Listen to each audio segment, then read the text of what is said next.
प्रभु यीशु के सामर्थ्य नाम में आप सबको जय मसीह की, प्रेज द लॉर्ड। आइए आज के मनन के लिए हम प्रभु के पवित्र वचन को निकालें। मेरे साथ दूसरा कुरिन्थी निकालिएगा। दूसरा कुरिन्थी उसका 5 अध्याय और उसका वचन 14। यहाँ लिखा है, क्योंकि मसीह का प्रेम हमें विवश कर देता है, इसलिए कि हम यह समझते हैं कि जब एक सब के लिए मरा तो सब मर गए। Praise the Lord, hallelujah. प्रभु के लोगों, जब मेरा और आपका मेल मिलाप परमेश्वर के साथ होता है, जब हम प्रभु के साथ एक हो जाते हैं यीशु मसीह के द्वारा, यीशु के नाम के द्वारा, तो परमेश्वर का प्रेम हमें विवश करता है। यहाँ लिखा, मसीह के साथ जो हमारा संबंध है प्रेम का, वो हमें विवश करता है परमेश्वर के साथ उसकी संगति के लिए। कई बार आप देखते होंगे कि आपके जीवन में कई प्रकार के तकलीफ और समस्याएं होती है, मन बहुत खिन्न हो जाता है, दुख और पीड़ा से हो जाता है। कई बार आपने देखा होगा अपने जीवन में कि कई लोगों ने आपका अपमान किया, आपके नाम को खराब किया, आपको धोखा दिया, पर फिर कभी न कभी आपके मन में एक प्रेम जाग उठता है कि प्रभु शायद उसने अनजाने में किया। मसीह का प्रेम अद्भुत है।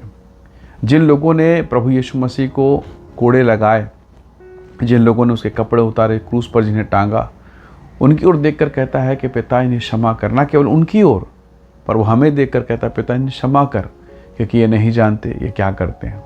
परमेश्वर का स्वभाव हमें नहीं समझ में आता। ये जो प्रभु का जो स्वभाव है, ये बिल्कुल कई बार समझ में नहीं आता। पर जब पवित्र आत्मा आपके भीतर में काम करता है, जब वो आपके भीतर में डेरा करता है, यीशु का स्वभाव आपके भीतर में कार्य करेगा। हालेलुया। यीशु का स्वर्गीय स्वभाव, क्योंकि आदम का जो पाप का स्वभाव था, वो यीशु के नाम के द्वारा, यीशु मसीह के बलिदान के द्वारा समाप्त हुआ, और अब हमारे इसी देह में स्वर्गीय परमेश्वर का, यीशु का प्रेम डाला गया है, और ये प्रेम हमें विवश करता है। जरा देखिए, चेले रोटी खाने में मगन हैं, पर यीशु मसीह रात भर पिता से बात करने में मगन है। चेले आंधी और तूफान को देख कर डर रहे हैं, पर यीशु मसीह उसी झील में चलता हुआ, उस जल के ऊपर में, संसार, इस सृष्टि के अधिकार के ऊपर में अपने अधिकार को स्थापित कर रहा है। हालेलुया। ये स्वर्ग के परमेश्वर का स्वभाव है। और जब मैं और आप स्वर्गीय महिमा में प्रवेश करते हैं, धीरे धीरे जब हम बढ़ते चले जाते हैं, हमारा स्वभाव, हमारे कार्य, हमारे सोच और विचार दूसरों से अलग हो जाते हैं। फिर जब आप प्रभु के साथ शुरू हो जाते हैं, जब प्रभु के साथ चलना शुरू हो जाते हैं, जब परमेश्वर के महिमा में लीन होने शुरू होते हैं, तो आपका स्वभाव, आपके बात करने का तरीका, आपके सोच विचार का तरीका, वचन को समझने का तरीका बिल्कुल अलग हो जाता है। 3.5 साल तक प्रभु यीशु मसीह के साथ उसके प्रेरित रहे। पर आपको याद होगा लूका 24 में, इम्माउस के मार्ग में, जब इम्माउस के मार्ग में लोग अपने अपने घर को जा रहे थे, तो यीशु मसीह उन 2 लोगों के पीछे हो गया। उनके साथ उनको पूछा, क्या हुआ, क्या बात हुई? और लोगों ने कहा, यीशु मसीह के बारे में उन्होंने पूरा बताया, उन लोगों ने बताया, पर उनकी आंखें पहचान नहीं सकी। और आपको याद होगा प्रभु यीशु मसीह ने कहा, प्रभु यीशु मसीह ने उनसे बोला व्यवस्था के बारे में, धर्मशास्त्र के बारे में, भजन संहिता के बारे में।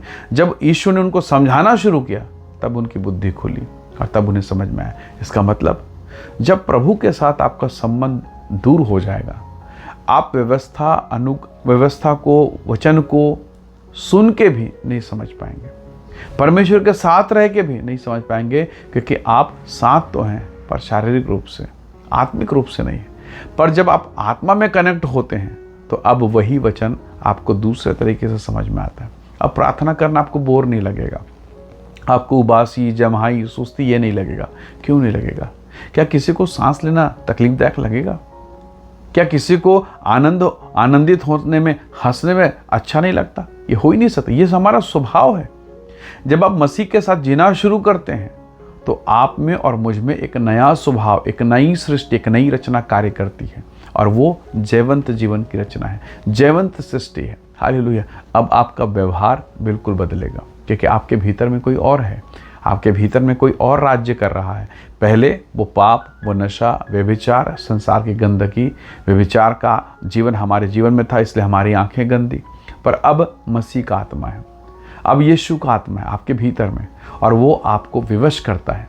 यीशु प्रार्थना कर रहे हैं, यीशु चमत्कारों को प्रकट कर रहे हैं। उसने कहा, जो काम मैं पिता को करते देखता हूँ, मैं वही करता हूँ। तो अब जब आप वचन को पढ़ना शुरू करेंगे, बाइबल को और गहराई से जानना शुरू करेंगे, यीशु के स्वभाव को समझेंगे, और जब आप यीशु के स्वभाव को जानेंगे, आप वही करेंगे। क्यों? क्योंकि मसीह का प्रेम हमें विवश करता है। मसीह का प्रेम हम पिता से बात करने और दूसरों को माफ़ करने के लिए सिखा देता है। मसीह का प्रेम जब आएगा, आप संसार के प्रेम से बहुत ऊपर लेवल के प्रेम पे रहेंगे, और ये स्वर्गीय प्रेम है, ये ग्रेस है। ये ग्रेस, जैसे पहली कक्षा के बच्चे को 10वीं का सिलेबस समझाया नहीं जा सकता, वैसे जब आप 10वीं के स्टैंडर्ड में जाएंगे तब आपको समझ में आएगा कि जब मैं पहली पढ़ता था मेरी बुद्धि कितनी छोटी सी थी, मैं समझदार नहीं था, पर 10वीं में जाते जाते आपको समझ में आएगा कि वाह, ये क्या ज्ञान, ये क्या अनुग्रह। तो आज शायद प्रभु के प्रेम वचन के प्रकाशन, प्रार्थना के महत्व को आप ना समझें, पर एक समय आएगा और तब आपको समझ में आएगा, तब आपको समझ में आएगा। कोरोना के समय बहुत सारे दोस्त थे, पर कोरोना के समय कोई दोस्त काम नहीं आ रहा था, केवल परमेश्वर ही काम आ रहा था। तो प्रभु के लोगों, ऐसी विकट परिस्थिति में जब कोई काम ना आए, केवल परमेश्वर काम आए, तो आपका संबंध किसके साथ अच्छा होना चाहिए? हालेलुया। किसके साथ बेहतरीन होना चाहिए? दोस्त धोखा दे के चले जाएंगे, परिवार छोड़ देंगे, समस्याएं आती देर है, ये संसार इंतजार कर, आप एक गलती करो और ये संसार वाले उस गलती को बोल बोल के आपको इतना परेशान कर देंगे। ये संसार उसी का इंतजार कर रहा है, लेकिन एक यीशु है जो कहता है कि बेटे फिर पाप मत करना, उठ खड़े हो जा, 7 का 70 गुना। Praise the Lord. ये अनुग्रह परमेश्वर के पास है, ये कृपा यीशु के पास है, और उसी का प्रेम हमें फिर से उठ के दौड़ने, चलने, भागने, कूदने के लिए विवश करता है। प्रभु आपकी सहायता करेगा। हो सकता है आज की दशा अच्छी नहीं, आज की परिस्थिति अच्छी नहीं, पर ये दिन ज़्यादा दिन नहीं रहेगा, समय बीतेगा और आप आनंदित होंगे, आप गवाही देंगे। हालेलुया। आइए प्रार्थना करें। प्रेमी अनुग्रहकारी स्वर्गीय पिता, हम पर अनुग्रह कर, ताकि मसीह का प्रेम जो हमारे भीतर में बोया गया है और अधिक विवश करे, और तेरी पवित्रता, तेरी निकटता में बने रहे। प्रभु जी, जितने भाई बहन इस संदेश को, इस वीडियो को, इस मैसेज को देखते सुनते हैं, वे सब यीशु के नाम से छुटकारा, शांति, अनुग्रह प्राप्त करें। प्रत्येक की सुधीर सहायता करें पिता। हम महिमा और आदर आपको देते हैं, यीशु के सामर्थ्य नाम से मांगते हैं, आमीन, आमीन। प्रभु आप सबको बहुत ऐसे आशीष दे। परमेश्वर का अनुग्रह आप सबके साथ हो। Praise the Lord. जय मसीह की।